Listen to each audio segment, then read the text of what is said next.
En hommage aux victimes des violences policières, tuées le 8 février 1962 lors de la manifestation contre l'organisation armée secrète OAS et la guerre d'Algérie. Jean-Pierre Bernard, 30 ans, dessinateur au PTT. Fanny de Verpe, 31 ans, sténodactylographe. Daniel Ferry, 15 ans, apprenti, employé de presse. Anne-Claude Godot, 24 ans, agent d'exploitation au PTT.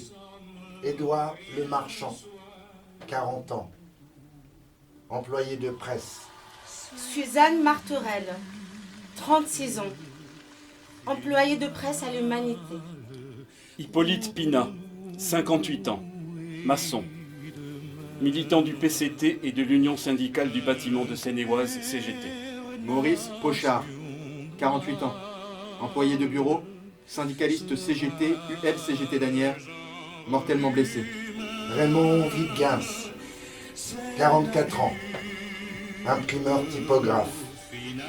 Toutes les victimes étaient syndiquées à la CGT et à une exception près, membres du Parti communiste.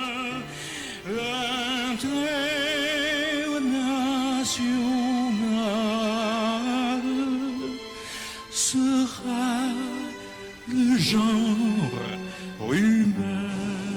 Mais le temps est venu maintenant. La France s'incline. Désormais, devant la résistance du FLN, ils en font une tête, les massus Bichard Le Pen. Cette fois, c'en est bien fini de l'Algérie française.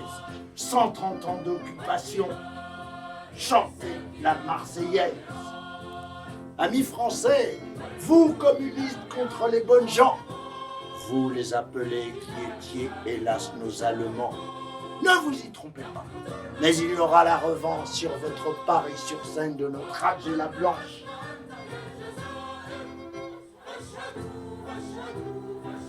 Un jour, j'épouserai un jour Jeanne la Parisienne. Et nous aurons un jour demain notre France algérienne.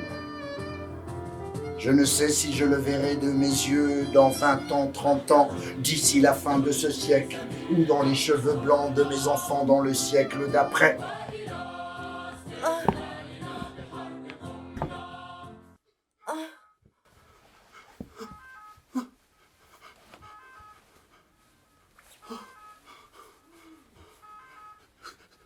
Ce n'est pas possible, Antigone, que tu meurs. Pauvre petite. Aller à cette manifestation interdite par le préfet de police Papon. C'était risqué. Tu ne te souviens pas avec quelle brutalité il avait réprimé en 61, un octobre, un 17, celle du FLN.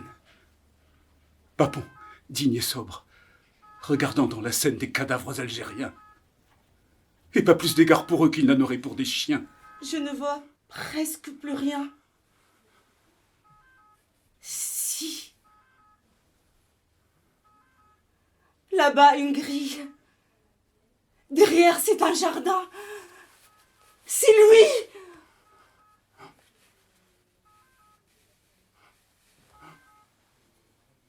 Je n'entends presque plus rien. Non plus. Si. Le bruit sourd de mon cœur qui se meurt d'un amour impossible. Mais c'est bien lui. Une rose à la main impassible.